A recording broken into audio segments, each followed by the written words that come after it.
Gorkha regiment. मौत से डरने वाले आपको कई मिले होंगे, लेकिन कुछ लोगों से मौत भी कांपती है।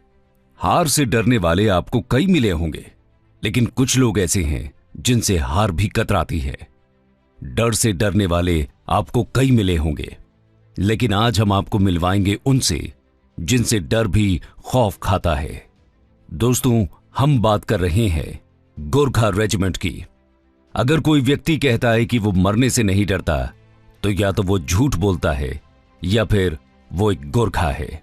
ये वाक्य है भारतीय सेना के प्रथम फील्ड मार्शल सैम मानेकशॉ के। यूं तो पूरी दुनिया में इंडियन आर्मी की मिसाल दी जाती है, लेकिन इसमें भी अलग अलग रेजिमेंट्स का अपना अपना महत्व है, जिसमें सबसे ज्यादा गोरखा रेजिमेंट का जिक्र होता है। ये एक ऐसी रेजिमेंट है जिसकी मिसालें न सिर्फ भारतीय सेना की दूसरी रेजिमेंट्स देती हैं, बल्कि दूसरे देश के सैनिक भी इनकी मिसाल देते हैं। आज से नहीं, बल्कि दूसरे विश्व युद्ध के वक्त से गोरखा की बहादुरी और उनकी रणनीति से दुनिया भर की सेनाएं खौफ खाती हैं। एक बार इनसे दुश्मन सेना का पाला पड़ जाए तो फिर सिर्फ उनका शव ही वापस आता है। ये पूरी तरह से दुश्मन को नेस्त नाबूद कर देती हैं और अपने देश और सेना के लिए बेहद ईमानदार और बहादुर माने जाते हैं। इस रेजिमेंट के बारे में इतना सब सुनने के बाद आपके मन में कई तरह के सवाल उठ रहे होंगे, जैसे इस रेजिमेंट का गठन कब और कैसे हुआ, आजादी से पहले यह रेजिमेंट कैसी थी, भारतीय सेना में इसका विलय कैसे हुआ, इस रेजिमेंट ने युद्ध में कैसे मदद की और इस रेजिमेंट की खासियत क्या है। तो चलिए शुरू करते हैं गोरखा रेजिमेंट की गौरव गाथा। Origin of Gorkha regiment. Gorkha Nepal की एक जाति है जो स्वभाव से बहुत ही आक्रामक होती है। इसके साथ ही वो रक्षा करने के लिए अपनी जान तक गंवाने के लिए तैयार रहते हैं।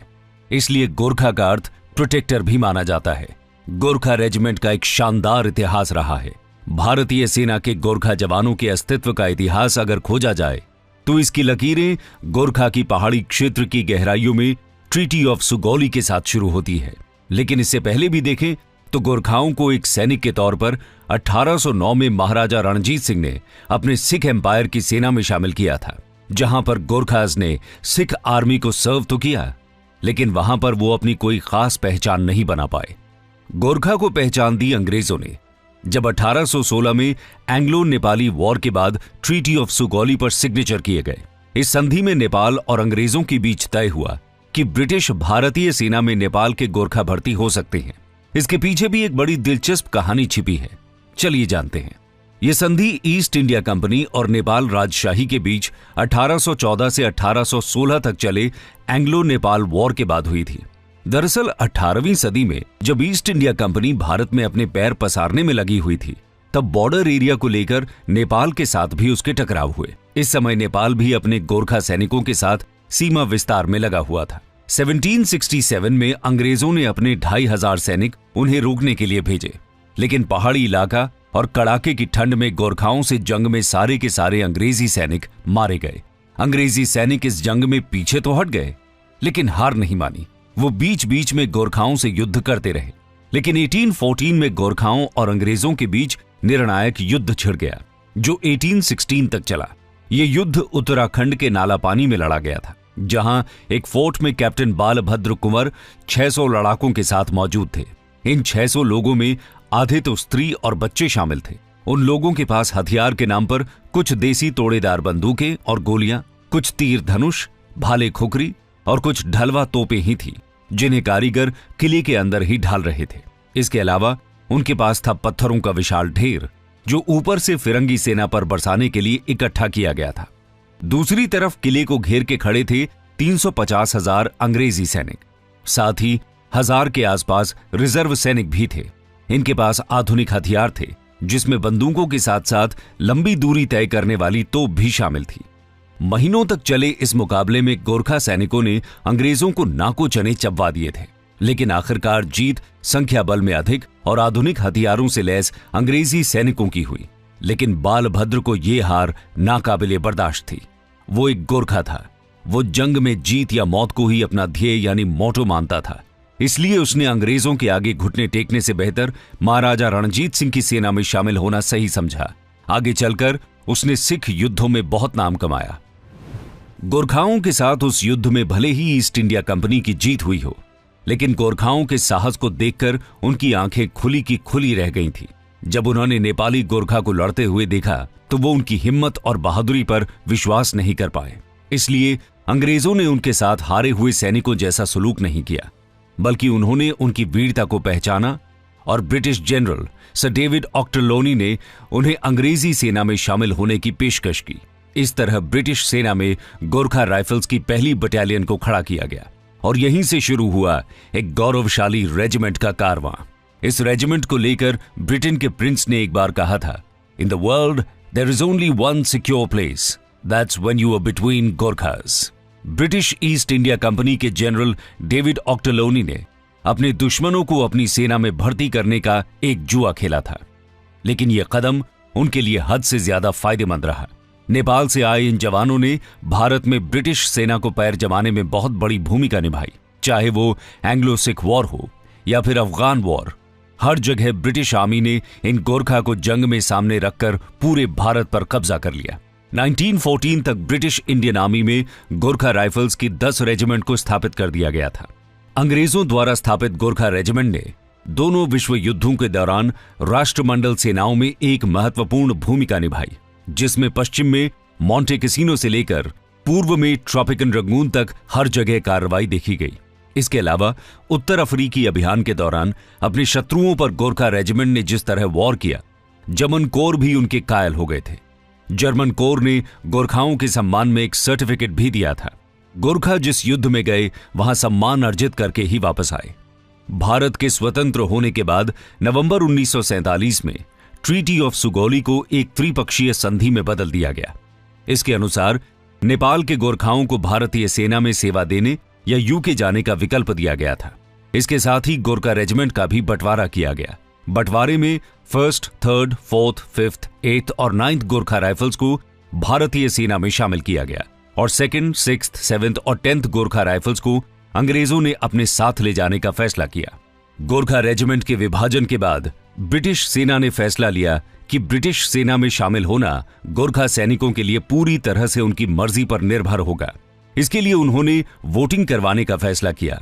नतीजतन 7वें गोरखा राइफल्स और 10वें गोरखा राइफल्स में मौजूद सैनिकों ने बड़ी संख्या में अंग्रेजों के साथ जाने से मना कर दिया।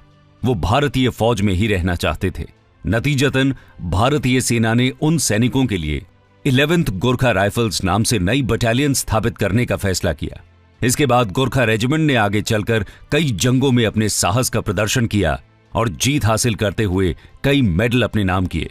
तो आइए चर्चा करते हैं भारत और भारतीय सेना के लिए गोरखास द्वारा किए गए योगदान की। Contribution of Gorkha regiment.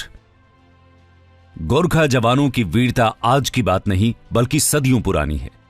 जब भी कहीं जरूरत होती है तो गोरखाओं को वहां जरूर तैनात किया जाता है। 1947 के बाद से रेजिमेंट विश्व के अलग अलग देशों में संयुक्त राष्ट्र संघ के विभिन्न शांति अभियानों का हिस्सा रही है। 1961 में कोंगो युद्ध में 3rd गोरखा रेजिमेंट के कैप्टन गुरबचन सिंह सलारिया ने गोरखा सैनिकों के लक्ष्य को सच साबित किया। कैप्टन सलारिया ने कोंगो युद्ध में अकेले ही 61 दुश्मनों को खुखरी से मौत के घाट उतारा और अंत में वीर गति को प्राप्त हो गए। इतना ही नहीं, कैप्टन सलारिया ने श्रीलंका में भारतीय शांति सेना में एक महत्वपूर्ण भूमिका निभाई थी और लेबनान और सिएरा लियोन में संयुक्त राष्ट्र के शांति अभियानों में भी शामिल रहे। 1962 में चीन से युद्ध में, 1965 और 1971 में पाकिस्तान के खिलाफ युद्ध अभियानों में भी गोरखाओं ने जांबाजी के साथ भाग लिया था। 1971 के भारत पाक युद्ध के दौरान सिलहट की लड़ाई में गोरखा वो पहले भारतीय योद्धा थे जिन्होंने पहली बार हेलीबॉर्न ऑपरेशन के तहत अटैक को अंजाम दिया, यानी हेलीकॉप्टर की सवारी करते हुए युद्ध किया। पाकिस्तान और चीन के खिलाफ हुई सभी जंगों में गोरखाओं ने शत्रु के सामने अपने अदम्य साहस और बहादुरी का लोहा मनवाया है। गोरखा रेजिमेंट को इन युद्धों में वीरता के लिए अनेक पदक और सम्मानों से अलंकृत किया गया है। गोरखा रेजिमेंट ने आजादी से पहले बड़े पैमाने पर विक्टोरिया क्रॉस मेडल जीते थे। भारत की स्वतंत्रता के बाद के समय में भी वीर गोरखा जवानों ने अपनी वीरता का परिचय जंग के मोर्चे पर बार बार दिया है। आजाद भारत में पहला अशोक चक्र सम्मान पाने वाले नर बहादुर थापा गोरखा रेजिमेंट के ही जवान थे। इसके अलावा गोरखा रेजिमेंट के जवान अभी तक 3 परमवीर चक्र, 33 महावीर चक्र और 84 वीर चक्र से सम्मानित किए जा चुके हैं। 39 बटालियनों में 30,000 गोरखा सैनिकों के 9 रेजिमेंटों में विभाजित होने के साथ भारत के पास ऐसे कई बहादुर योद्धा हैं जिन्होंने देश की सेवा की है। इंडियन आर्मी के चीफ रह चुके जनरल दलबीर सिंह सुहाग, पूर्व सीडीएस और army chief general Bipin Rawat से लेकर CDS lieutenant general Anil Chauhan 11th Gorkha rifle से ही हैं। ये तो बात हुई उनके योगदान की। अब बात करेंगे इस रेजिमेंट की खासियत की। What makes the Gorkha regiment special? दोस्तों, गोरखा रेजिमेंट की स्पेशलिटीज की बात करें तो सबसे पहले आता है उनका आदर्श वाक्य, कायर होनु भंदा मुरनु रामरो, जिसका अर्थ है कायर होने से मरना बेहतर है, जिसको सुनकर दुश्मन युद्ध के मैदान में थर थर कांप जाता है। जय महाकाली आयो गोरखाली के युद्ध घोष के साथ गोरखा रेजिमेंट हर वक्त दुश्मन और विरोधी सेना से लोहा लेने के लिए तैयार रहती है। गोरखा मां काली या मां दुर्गा को बहुत मानते हैं। गोरखा सैनिकों के अनुसार मां काली उनको शक्ति प्रदान करती है। ये स्लोगन उनके अंदर जोश पैदा करता है। गोरखा जंग के मैदान में जब अपने नारों का जयकारा लगाते हैं तो उसको सुनकर ही दुश्मन भय से थर थर कांप उठता है। कहा जाता है कि जब भक्ति और शक्ति दोनों मिलते हैं तो एक गोरखा पैदा होता है। गोरखा जवानों की ट्रेनिंग से लेकर उनकी तैनाती तक भक्ति की बहुत ज्यादा अहमियत होती है। जंग के मैदान में गोरखा फौजियों का दुश्मन का सफाया करना ही एकमात्र लक्ष्य होता है। इसी युद्ध घोष के साथ कैप्टन मनोज पांडे ने कारगिल की लड़ाई में दुश्मनों के पांव उखाड़े। इसी युद्ध घोष के साथ परमवीर चक्र विजेता कैप्टन सलारिया ने शहादत दी थी और इसी युद्ध घोष के साथ मेजर धन सिंह थापा ने 1962 की लड़ाई में हिंदुस्तानी शौर्य से चीनियों का परिचय करवाया था। इस युद्ध घोष को सुनकर अच्छे अच्छों के प्राण पखेरु उड़ जाते हैं। इनकी दूसरी खासियत इनका हथियार है। वैसे तो दुनिया में एक से बढ़कर एक हथियारों का आविष्कार हो गया, नई तकनीक, नए उपकरण आ गए, लेकिन दुनिया के सारे हथियार एक तरफ और गोरखा सैनिकों का स्पेशल हथियार एक तरफ। उनका यह स्पेशल हथियार न सिर्फ उनकी रक्षा करता है बल्कि उनके सम्मान का प्रतीक भी है और उस हथियार का नाम है खुखरी। कहते हैं गोरखाओं की खुखरी रणभूमि में एक बार मैदान से निकल जाए तो बिना दुश्मन का खून पिए वापस नहीं रखी जाती। गोरखा अपनी खुखरी को अपने सम्मान से जोड़कर देखते हैं, उसे अपनी इज्जत जितना बेदाग और चमकदार बनाकर रखते हैं, अपनी वफादारी और अपनी हिम्मत जितना धारदार बनाकर रखते हैं। गोरखाओं की खुखरी का सीधा संबंध उनके धार्मिक विचारों से है। गोरखाओं का मानना है कि खुखरी शिव जी के त्रिशूल का एक भाग है और वो शिव जी की तरह ही इसका सम्मान करते हैं। देखा जाए तो खुखरी गोरखाओं का इतिहास है, पहचान है, सम्मान है। ये उनके यूनिफॉर्म का एक हिस्सा है। अगर उनके पास खुखरी ना हो तो वो अपने आप को पूरा नहीं समझते और अगर उनके पास खुखरी हो तो दुश्मन पूरा यानी साबित नहीं बच सकता। मैदान से निकली खुखरी को देखकर दुश्मन का कलेजा कांप जाता है। देखने में ये आपको कोई कटार या तलवार जैसी लग सकती है, लेकिन बारीकी से देखने पर यह बहुत दिलचस्प है। खुखरी की लंबाई अलग अलग हो सकती है, लेकिन इसका ढांचा कमोबेश एक जैसा ही होता है। खुखरी के साथ 2 हथियार भी होते हैं जिसे चकमक कहा जाता है। यह मुख्य रूप से खुखरी को धार देने के लिए इस्तेमाल होती है। इसके अलावा यह आग जलाने के काम भी आती है। हर गोरखा सैनिक को 2 तरह की खुखरी दी जाती है। पहली जिसे वो हथियार की तरह प्रयोग करते हैं, दूसरी सेरेमोनियल यानी समारोह के दौरान इस्तेमाल होने वाली। यह हथियार उन्हें उस वक्त दिया जाता है जब उनकी ट्रेनिंग पूरी हो जाती है। लेकिन ऐसा नहीं है कि गोरखा सैनिक सिर्फ खुखरी चलाने में ही माहिर हैं, बल्कि बंदूक पर भी उनके हाथ उतनी ही तेजी से चलते हैं जितनी तेजी से वे खुखरी चलाते हैं। खुखरी के अलावा गोरखाओं की खास पहचान है इनकी तीसरी स्पेशलिटी, उनके सर पर टिकी तिरछी टोपी, जो बीतते सालों के बावजूद उसी रौनक और उसी धमक के साथ वीर सैनिकों के सरों पर सजती है।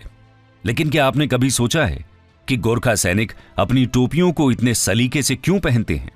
दोस्तों, इस टोपी का नाम है गोरखा तेराई हैट।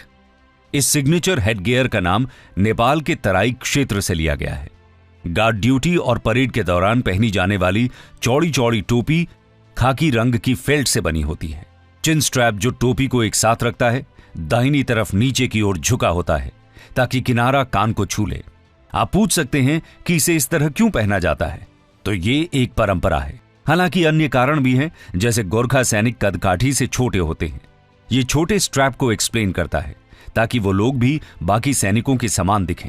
किसी भी सैनिक के लिए टोपी और पट्टे का आकार नहीं बदला जाता और इसे गोरखा परंपरा के समान ही रखा जाता है।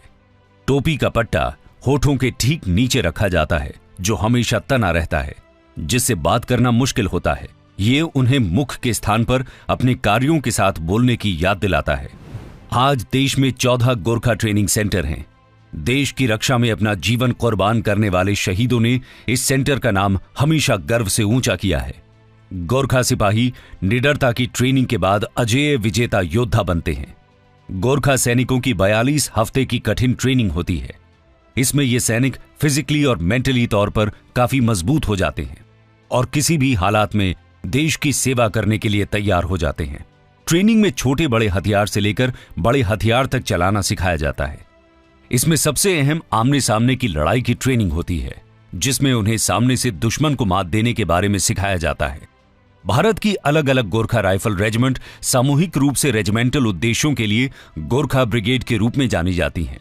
भारत से सरहदों की नजदीकी और संस्कारों का साझा इतिहास गोरखा रेजिमेंट पर साफ झलकता है। एक समय पर इस रेजिमेंट में सिर्फ नेपाल के जवान भर्ती होते थे और अब भारत के पहाड़ी इलाकों के गोरखा जवान भी इसमें भर्ती होते हैं। इसमें उत्तराखंड से लेकर पूर्वोत्तर तक के जवान शामिल हैं। पहाड़ी इलाकों से आने के कारण गोरखा किसी भी कंडीशन में अपने आप को ढाल लेता है और हर परिस्थिति में अपने आप पर काबू रखते हुए दुश्मन पर विजय पा लेता है। गोरखाओं का पराक्रम ऐसा है कि ब्रिटिश आर्मी और भारतीय सेना के अलावा भी और देशों में इनकी उपस्थिति है। ब्रुनेई के सुल्तान के पास खास गोरखा रिजर्व यूनिट है, तो सिंगापुर के पास अपना गोरखा कंटिंजेंट। लेकिन भारत की गोरखा रेजिमेंट की वीरता का दुनिया में कोई सानी नहीं। गोरखा सैनिक देखने में जितने सरल लगते हैं, दुश्मन के सामने उतने ही खूंखार हो जाते हैं। ऐसे ही है गोरखा। 2 चेहरे हैं उनके, एक अनुशासन वाला और दूसरा विरोधियों के लिए खौफ का चेहरा। चाहे आतंक विरोधी ऑपरेशन हो या दुनिया के किसी कोने में लड़ा जा रहा युद्ध, गोरखा का नाम सुनकर दुश्मन आधी जंग वहीं हार जाता है। कंक्लूजन। तो दोस्तों, ये थी गोरखा रेजिमेंट, जो 207 वर्षों से इंडियन आर्मी का गौरव है। हर गोरखा जवान उस सर्वोच्च परंपरा का प्रतीक है जहां देश ही सबसे पहले होता है। अपने निर्माण से लेकर अब तक छोटे कद काठी के ये अद्भुत सैनिक जो अपने कर्म के लिए अपने प्राण तक न्यौछावर कर देते हैं, ऐसे महान योद्धाओं को न कोई टक्कर दे सका है, न भविष्य में दे पाएगा।